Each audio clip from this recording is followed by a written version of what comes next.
What's happening, kids? Jason up, New Year's Revolution down here in the cave. It's a Saturday, and family's gone again. Last time they were gone, I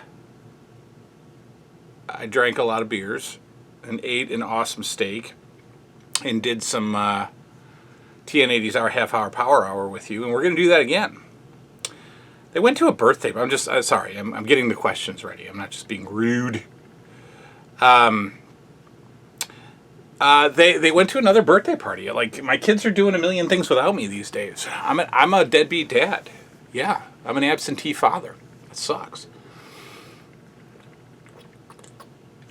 But I came home from the office. I love it when it's like fall-ish weather. Because in our house, it's officially fall. And so, like, it's 70, it's not even cold out. It's like 78 degrees outside. But I love that weather when it comes, you know, time for mowing the lawn and edging and you know, blowing the grass off the patio. And we're like tearing up our parts of our lawn to put in a garden, more garden. You've seen the garden. We have a garden all the way down like half of our yard on one side of the fence. It's like a like a quarter of an acre. Down one side of the fence is a garden. And then we'd like to extend it all the way down the back. And then we started doing it on the other side of the yard too, which is cool because I don't have to mow over there anymore and whatever. This isn't Better Homes and Gardens. But anyway, I was out there doing that today, and I just love it. You know, I come in, haven't showered yet. I am a little foul. There's a foul odor emanating from my loins, and I got to take care of that. But I wanted to do this first.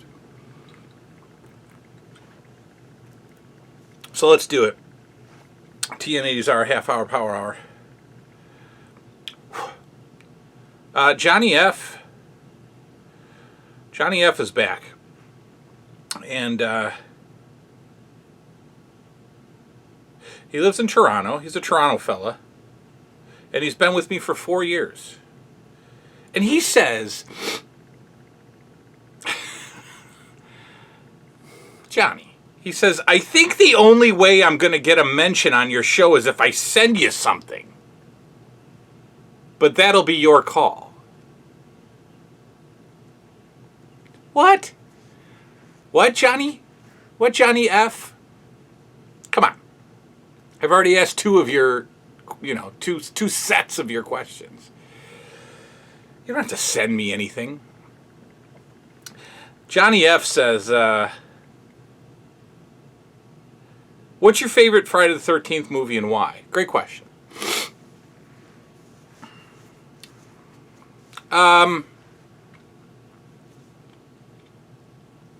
First of all, I just love that series. I just love Friday the 13th. And it's because I discovered it pretty early in life, in childhood, right? I was a little young when I found Friday the 13th because I had access to cable in my bedroom way earlier than I wouldn't even say way earlier than I should have. Way earlier than most. Not way earlier than I should have. I mean, it sculpted my childhood. It was beautiful. So I saw Friday the 13th early. Favorite? That's tough. I mean, that's a tough one. I don't know. I used to really like Jason Takes Manhattan just because, it's the first time that he... As a kid, it felt like he was that movie was the first time he was a threat to me.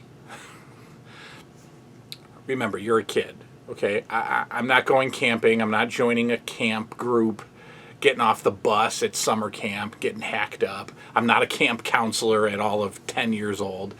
And I was never afraid of Jason because he proved early on that he doesn't kill the young kids, right? So, but Jason Takes Manhattan said he can exist outside the woods. You know, he can come to, and it was New York, and I live in New York, right?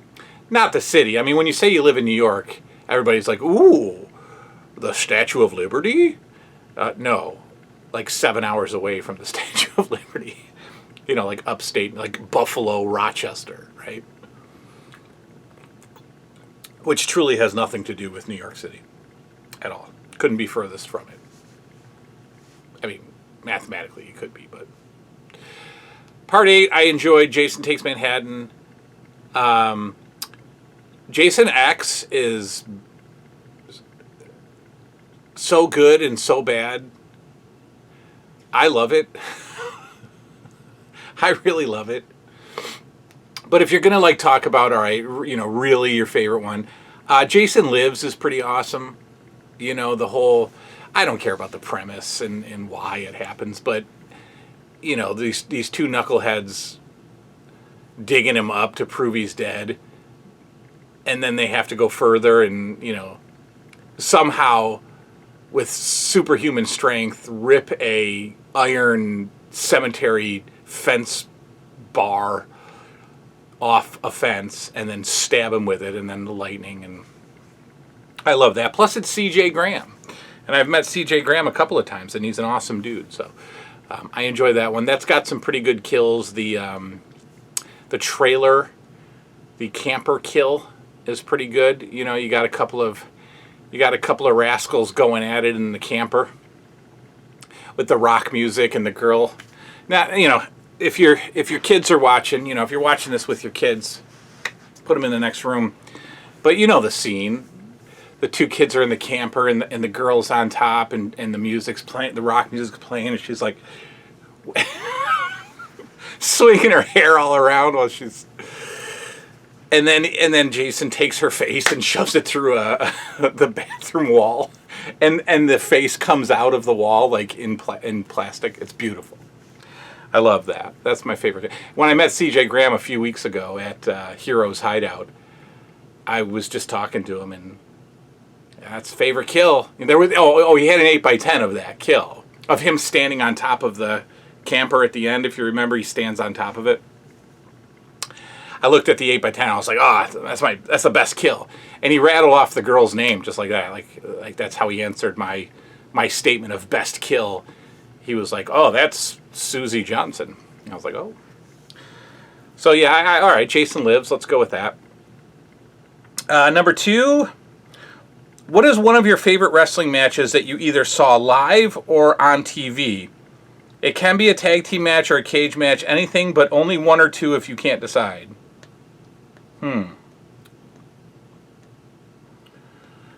Yeah, favorite wrestling matches? That's a whole show. That's a good show. I don't know. That's hard. That's really hard. I mean, I'm watching so much old wrestling now, and I'm looking at it through adult eyes.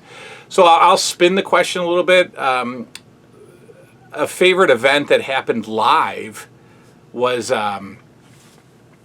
when I was I don't know what the year was. It had to be like late 80s. I went to a WWF TV taping in Rochester War Memorial. And I think it was Hogan and One Man Gang in a non-televised match, like the main event. And all of a sudden, a dude jumped the railing and got into the ring and body slammed One Man Gang. As a kid, I'm like, what?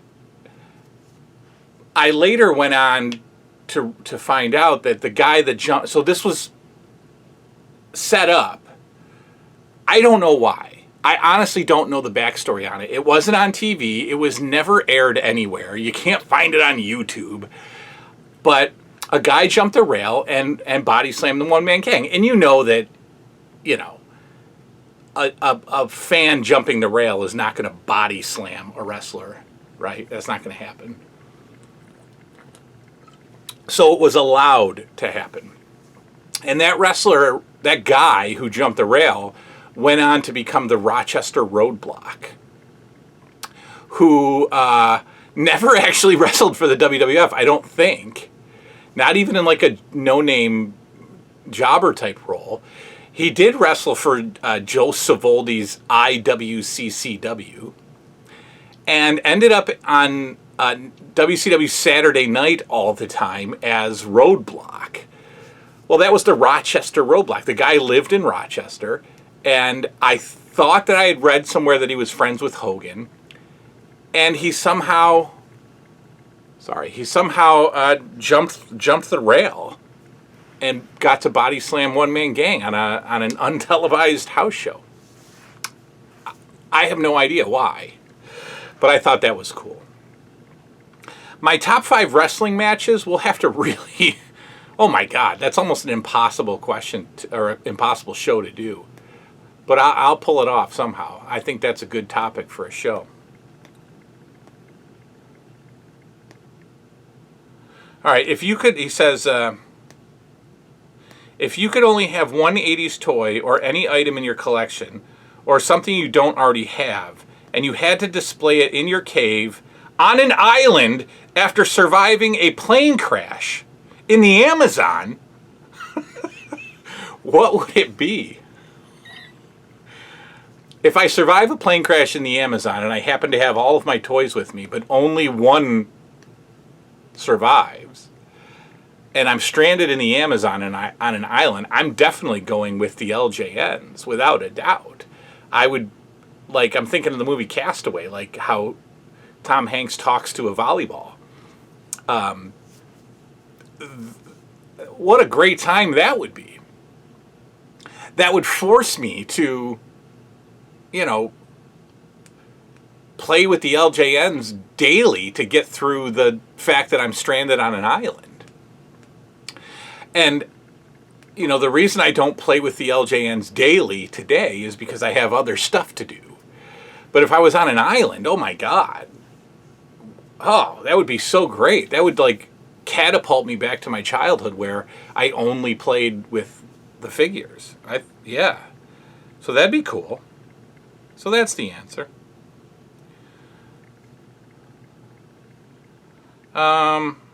Simon, my man Simon from Montreal.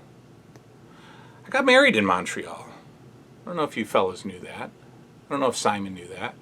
I got married in Montreal. No, my wife's not from Canada, but, I told you I loved Canada. Tried to immigrate there. They wouldn't have us.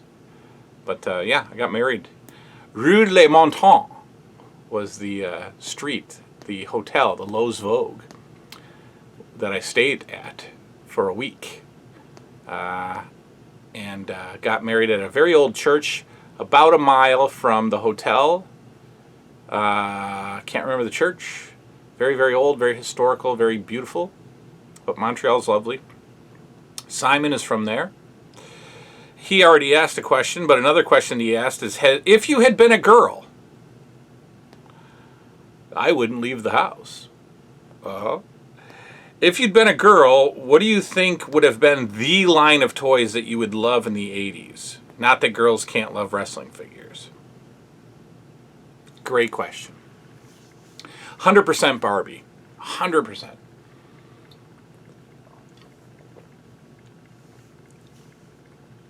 The amount of accessories, right? The apartment, the castle, not the castle, the Barbie dream house, the couches, the dining room sets, the bedroom sets, the clothing, the cars, the camper, the pool, the swimming pool. Oh my God. Barbie would have, I would have probably had as much involvement with Barbie that I had with LJNs. Creating worlds. I think maybe that's what girls did, right? Did you create worlds? Who am I talking to? There's no girls watching the show. Except Jackie. Did you create worlds with the Barbies? Did you have storylines and stuff to do? Or did you just I don't know, comb their hair and stuff. But I would like decorate the apartment and oh yeah, Barbie hands down would be the jam. So thanks, Simon. He also says, wrestling is scripted, as we know. With your figures back in the day, did you restrain strikes not to hurt the opponent? No. I did not pull my punches as an LJN player. I beat the hell out of my figures. They were, horribly damaged all throughout childhood. Paint everywhere. Yeah, no, I played rough with the LJNs. I didn't pull any punches. No, indeed. And finally, he says, "Did your kids beat Mike Tyson?" Well, certainly not the 5-year-old. Liam has this thing. He plays the Nintendo Switch, and we have, like, you can download all the Nintendo games. Not download all the Nintendo games. You can get, like, the Nintendo Sorry about that. The SD card died on me or ran out of room, and I've deleted everything off this SD card. I gotta get a new SD card. This thing is not working out so great anymore. All right, where were we? Simon. Oh, yeah. So my kids. Liam. Yeah, we got this. We got the Nintendo games on the Switch, and strangely, it has this feature where you can pause and rewind, and like while you're playing your Nintendo game, if you die, you can rewind and start up where you left off. So using that feature, he can get to Mr. Dream on the non-Mike Tyson version. So he can play all the way, Soda Popinski and all those guys, but he is not sitting there and playing straight through. He's doing the rewind feature, but he can't beat Tyson or Mr. Dream. He didn't learn, the pattern. He hasn't learned the pattern. So no, he can knock Tyson down, I think. Oh, he has lost to Mike Tyson by decision using the rewind pattern, or the rewind feature, because he never even comes close to hitting him enough to score enough points to win a decision. So, I don't know, maybe he will. But this rewind crap on the Switch is that's just junk. So that's Simon from Montreal. Thank you, Simon.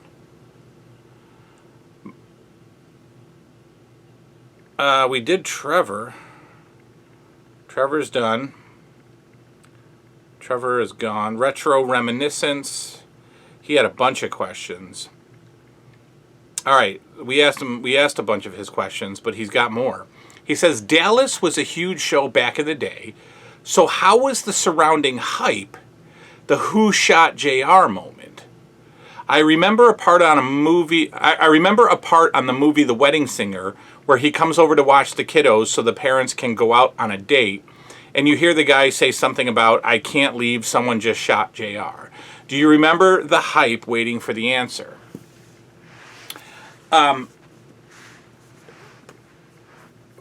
Probably not as it happened because I was so young.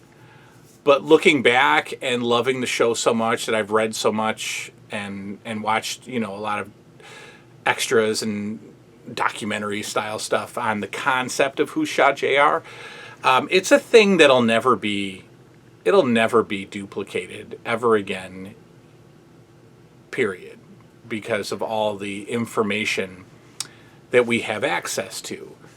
The beautiful thing about the 80s and 80s television was that, it was literally must-see TV, meaning the only way you were going to see it is if you sat down in front of your TV at a particular day and a particular time and watched it. That was it. Other than that, you're not going to see it again unless the show is good enough to go into rerun syndication, I guess. But that certainly did not happen with every show. And so when the Who Shot JR happened, Dallas really kept the secret from the country, from the world. And nobody knew. I assume there were like fan theories and things like that, but nobody had any inside information about who shot JR. In fact, a very, very interesting thing that I didn't know until I watched, some extras and some documentaries was that they filmed everybody shooting JR. Just in case they had to change things up, I guess. And they kind of put it on the DVD as an extra, and it sort of seems like a bloop, like a blooper, but like a gag reel. But I mean, they were serious about it, right? So now some of them were gags for the gag reel, but they filmed, Sue Ellen shooting him. I think they filmed Pam shooting him. They certainly filmed Kristen shooting JR, who actually was the shooter. But they filmed like his mother shooting him and his father shooting him and Bobby shooting him. And I think that was probably part of like a gag deal. But they really had alternate shooters, in the can. And when I watched the documentary, they talked about all the hype in the country about, who shot JR. There were T-shirts, like people would wear T-shirts that said who shot JR. And nobody knew. And so, you had to go an entire fall or entire summer, I think it was. That's when TV ended, right? In the summer. You had to wait till the new season to see who shot JR. And that's just so beautiful about that generation was, the information overload wasn't there. We didn't, guys, that's the problem, and I think that's it for, oh no, that's not it for Retro Reminiscence. Go check out his channel, by the way, on YouTube, Retro Reminiscence. That's definitely not his last question. He's got 20 of them. And my man Upstate Johnny has 20 of them. So we'll go back. We'll go back and forth between those two guys. But that's just the beauty of back then. Was you were surprised by things. You didn't have to be in the know. Celebrities were untouchable, right? There were no Comic-Cons where you would go and meet a celebrity. You weren't actually there probably were special events like that. I'm talking about how like we can get celebrities to go to the prom with us if we just blow them up on Instagram and we're a feel-good story and we go viral and CNN picks up on the story, right? And then Justin Bieber's going to go with you to your prom. That didn't exist. These people were untouchable. Wrestlers were untouchable. They didn't respond to you on Instagram back then. You know what I mean? Or Twitter. They did. I guess like the early stages of social media in the wrestling magazines, they'd have a section in the back called they'd have a pen pal list, and kids and adults would write in and ask for pen pals, and they would say what their interests were and whether they liked good guys or bad guys or who they liked, whatever, and where they lived, and they would ask for a pen pal, and you'd put your name and your address and everything, and the magazine would publish your article, your little ad. It was a personals ad for like fans of wrestling to talk with other fans of wrestling. How beautiful, right? That like what excitement to write a letter, to go through the magazine and pick out a girl, of course, if you were a boy, and write her a letter, and then mail it. And then wait weeks before you got a letter back, if you got a letter back. What joy and excitement to get a letter back from a pen pal, And now, the concept is dead and buried, like the instant gratification that we have today is nauseating. The selections that we have today are nauseating. I hate it. I truly hate it. But anyway, yeah, that's that. That's it.